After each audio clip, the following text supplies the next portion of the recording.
Hey guys, Carl97 again. This time a review of the 1/44 scale high-grade Providence Gundam from the Gundam Seed series. So for the color scheme, while I don't have the original release to compare it with, judging by pictures online and in the manual, it seems like all the colors are slightly different.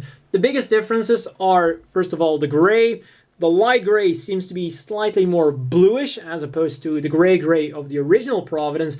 And then the darker gray here is, of course, the gunmetal gray we get standard with all of the Gundam Seed remasters. And to be honest, that looks really good.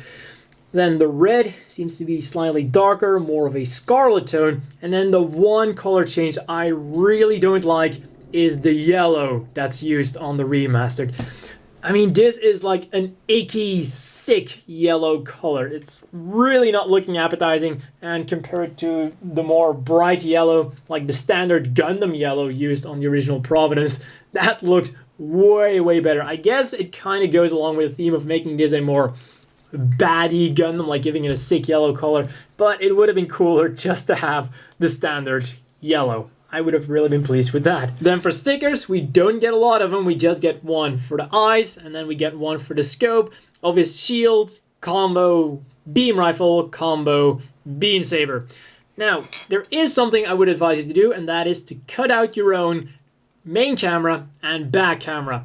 You don't get them on the sticker sheet, but as always, there is like a little border around the sticker where you peel it off, so you can just cut out your own thing and make a perfect front camera, main camera, and then a back camera right there, because really it looks a lot better like that. This thing being the remaster, we of course also get the generic remaster sticker sheet with Zaft symbols, a lot of model numbers for various machines, the original Gundams, the Freedom, the Justice, and if you'd want to, you can also assign your Providence Gundam to the Archangel. So overall, color accuracy on this thing is pretty much spot on. I mean, we even get like the little gray bits there. And for a Gundam Seed model, that is a surprising amount of attention to detail. I mean, the red tip here, the gray on the insides there, like this little piece here.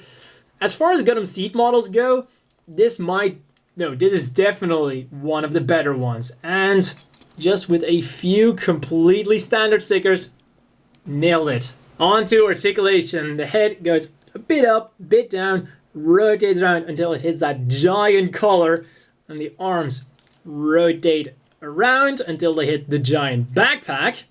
Then they go up nicely like that, rotate around below the shoulder, bend at the elbow at the usual one joint for the Gundam Seed models.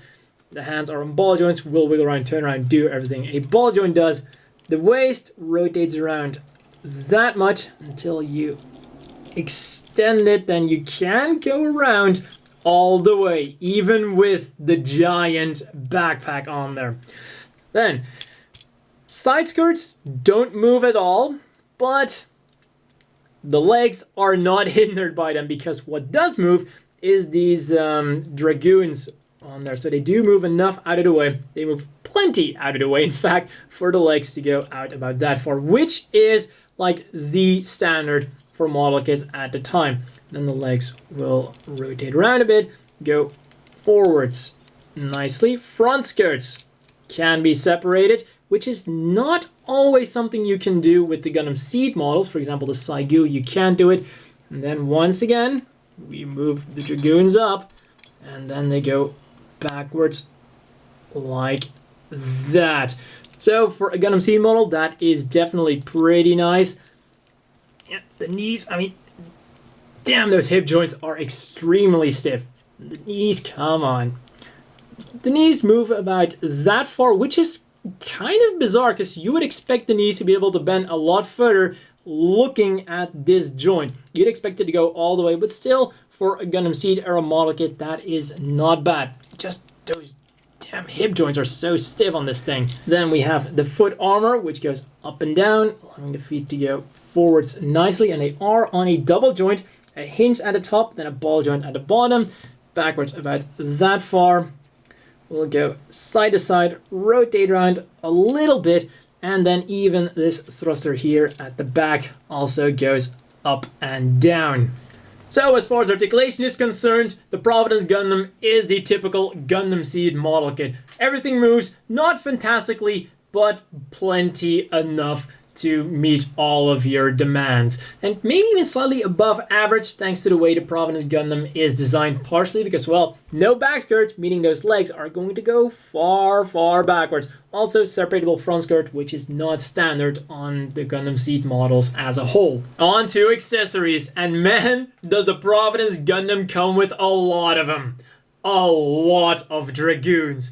And all of them are completely removable, even movable, such as these two here on the top, which do fall down, so the Providence Gundam can even fire them without launching them, or possibly even in Earth's gravity, if you would ever use a Providence Gundam on Earth.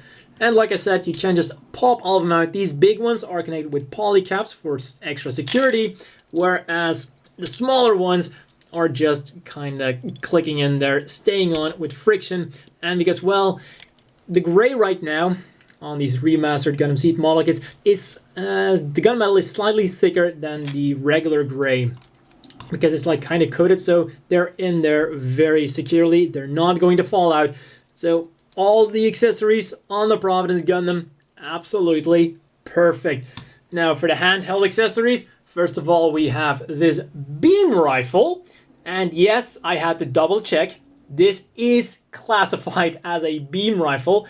Despite looking a lot more than the Barris Kai heavy ion cannon that the Jin uses. But, you know, if the manual calls it a beam rifle, I guess it's a beam rifle. But man, one hell of a beam rifle it is. A really massive thing.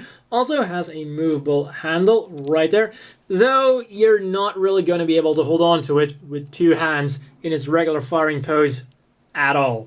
Fortunately, you don't really have to because we get the shield combo beam rifle combo beam saber. And this is a really cool piece of tech. Just slides on there, fits on there perfectly, and even though going on there very easily, doesn't really fall off that easy, something I was a bit worried about. Also goes onto the other arm, no problem whatsoever. So if you're buying yourself two Providence Gundams, should you want to, you can give two of those giant beam rifles and the other one two of those shields. Also comes with a very nice beam blade. This is not the standard one that you peg in. This is one with a rectangular peg and also slightly, a lot more detailings on the base. These are really cool beam effect parts, like the ones used with the Astrays. And on we go. Now with the beam rifle, it does become, with the beam blade on it, it does become slightly more jitterish, but still manages to stay on there perfectly. And then the final accessory that we're getting is a remaster exclusive, the action-based converter. Simply, you rip the Providence in half, insert it on the peg that connects the crotch to the body, and well, then this thing simply slots into the action-based number 2. The one thing I do have to say is, even though we are getting an action-based converter, you can actually simply slide it on there with the prongs provided by the action base. So let's say that you find a Providence non-remastered version, you can put that thing on an action base. Also, one cool thing about this is it's a pretty universal thing. So if you have other mobile suits you want to use this with, you can find other models that will also be able to use this thing to put it on an action base number 2. As always, the inevitable question is, do you want to buy this? Sure. If you're a fan of the Providence Gundam, this thing does pretty much everything you'd want it to do.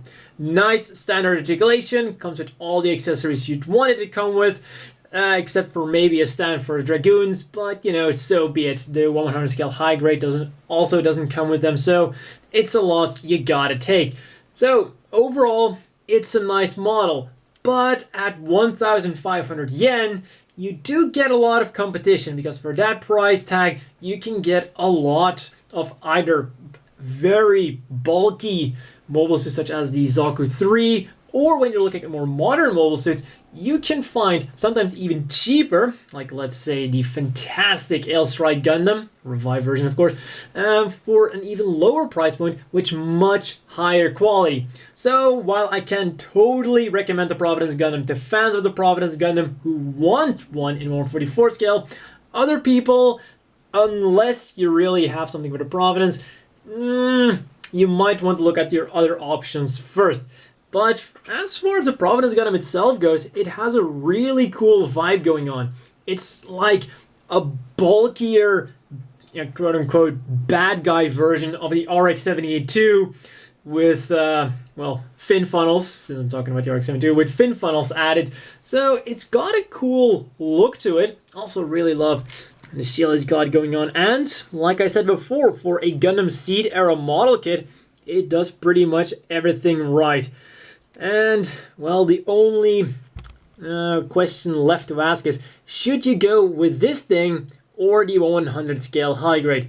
And really, if you just want any Providence Gundam, I would recommend saving up a bit more for the 100 scale high grade.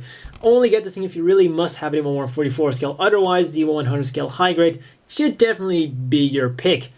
And oh yeah, of course, one more question some people might be wondering is, should I get this right now or should I wait for a revive?